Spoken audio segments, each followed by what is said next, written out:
నమస్కారం 37 news channel కి స్వాగతం.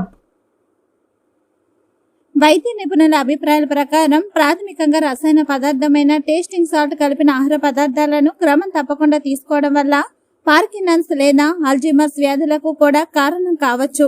టేస్టింగ్ సాల్ట్ సాధారణ పేరు మోనోసోడియం గ్లూటామేట్. టేస్టింగ్ సాల్ట్ మానవ శరీరం యొక్క కేంద్ర నాడీ వ్యవస్థను ప్రభావితం. ఇది ధమనులను అడ్డుకోవచ్చని కొందరంటే గుండెపోటు వస్తుందని చాలా మంది అంటున్నారు. అజినోమోటో వాడకం వల్ల అనేక ఆరోగ్య సమస్యలు వస్తాయని వైద్యులు హెచ్చరిస్తున్నారు. హలో హలో మాట్లాడండి.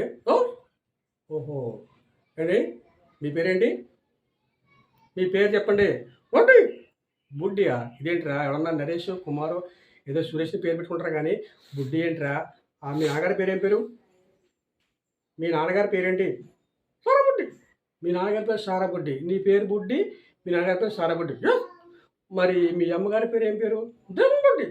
మీ నాన్నగారి పేరేమో సారాబుడ్డి, నీ పేరేమో బుడ్డి, మీ అమ్మగారి పేరేమో దేవబుడ్డి.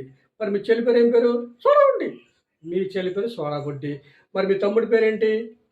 మీ తమ్ముడి పేరు చిచ్చాబుడ్డి. చిచ్చాబుడ్డ. ఇదేంట్రా ఈ బుడ్డి పేర్లు ఎవరు పెట్టుకున్నారా? చిన్నప్పుడు దాదాగారు పిల్ల పుట్టకపోతే ఆ పిల్ల పుట్టకపోతే ఏదో యజ్ఞం చేశారంట. ఆ యజ్ఞం చేసినప్పుడు ఏమైందంటే నువ్వు దీపావళి రోజుని చిచ్చాబుడ్డి లేచరా చెప్పంటే చిచ్చాబుడ్డి వెళ్తే డాము సచ్చివాడంట. అందుకని చెప్పేసి అదంతా కూడా బుడ్డి బుడ్డి పేరెట్టారు. ఏం బుడ్డి బుడ్డి పేరెట్టారా? సరే బాగుంది కానీ ఎందుకంటే ఏం చేస్తుంటావు? బిజినెస్. ఏ బిజినెస్ చేస్తారా? పాలు బిజినెస్ చేస్తావా? ఒరే నీకు కాళ్ళు లేవు చేతులు లేవు కదా, మరి ఏమి లేనప్పుడు పాలు బిజినెస్ చేయమని నీకు ఎవరు ఐడియా ఇచ్చారా? మా పెద్దమ్మ ఇచ్చింది ఐడియా. మీ పెద్దమ్మ గారు ఐడియా ఇచ్చారా? ఏంటండి ఎక్క కూర్చుంటే మరి పాలు కొంటకి ఎవరు వస్తారా? వస్తారు. నేను మొట్టమొదటిసారిగా పాలు ఏం చేస్తారంటే ఒరిజినల్ పాలు వేసి అందరికీ అమ్ముతాను. అందరూ కూడా దగ్గరికి వచ్చి పాలు కొనుక్కుని వెళ్తా ఉంటారు. నేను ఒరిజినల్ పాలు చెప్పమ్మని చెప్పి అందరూ వచ్చిన తర్వాత నేను వాళ్ళు మోసం చేస్తాను. మోసం చేస్తావా? ఎస్. ఏం మోసం చేస్తారా? పాలలో నీళ్ళు కలిపేస్తారు. అమ్మ నేను పాలు నీళ్ళు కలిపేస్తావా? ఎంత దుర్మార్గం ఏం పనిరా? మరి నువ్వు ఏం నీళ్ళు కలుపుతుంటావు? నా దగ్గర 3 రకాలటువంటి వ్యాపారాలు ఉన్నాయి.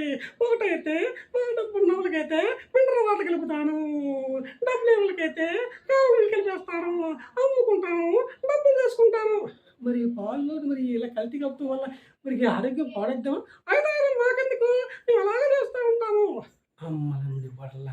మరి మీ నాన్న ఏం చేస్తారా? మా నాన్నగారు పొలం వ్యాపారం చేస్తారు. పలావ్. అమ్మని ఏమన్నా ఎప్పుడు పలావ్ ప్యాకెట్ ఇస్తే బాగుండి ఇస్తారేంట్రా? ఇది తినకూడదు. నువ్వు తిన్నావా? నేను తిన్నా. అసలు ఎందుకు తిన్నావు? మేము పలావ్ తయారు చేసిన తర్వాత మేము అసలే తినము. ఎందుకంటే ఈ పలాలను టేస్టింగ్ సాల్ట్ కలుపుతాము. ఈ టేస్టింగ్ సాల్ట్ కలిపితే చాలా ప్రమాదకరము. అవునా? మరి మర్చిపోయాను, ఈ చైనాలోను ఈ టేస్టింగ్ సాల్ట్ ఏమైనా ఉపయోగిస్తే ఉరిశిక్ష వేస్తున్నారు. అదే తెలుసా? మరి చైనాలో ఉరిశిక్ష వేస్తారు.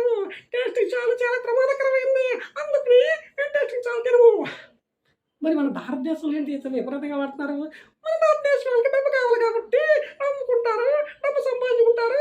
ఎవరు పోయినా ఏం చేసినా వాడికి అనవసరము. ఎవరు చచ్చినా వాడికి అనవసరము. వాడికి కావాల్సిన డబ్బే డబ్బే డబ్బే. అమ్మయ్య అమ్మ, ఎంత బాగా జరుగుతుందా? మరి ఉన్నాము మన వాళ్ళు గంగరెత్తులు ఏం చేసినా తింటూ ఉంటారు. పొలంలోను, చికెన్ బిర్యానీలోను, ఫాస్ట్ సెంటర్లోను, ఫ్రూట్స్ అన్నిటి కూడా ఈ టేస్ట్ కలుపుతారు. అమ్మ బాబోయ్, చాలా మంచిగా చెప్తారా. థ్యాంక్స్ రా. ఎలా వచ్చింది ఒకసారి చెప్తాను. నువ్వు టేస్టింగ్ సాల్ట్ వాడద్దు అన్నావు. ఈ టేస్టింగ్ సాల్ట్ వాడితే అసలు ప్రమాదకరం అన్నావు కదా. అసలు ప్రమాదకరం ఏం తెలుసా? నాకు తెలుసు. టేస్టింగ్ సాల్ట్ కనుక 45 రోజుల కనుక అలాగే వాడితే యువత 40 సంవత్సరాల వయసు ఉన్న వాళ్ళందరూ కూడా బీమాలో షుగర్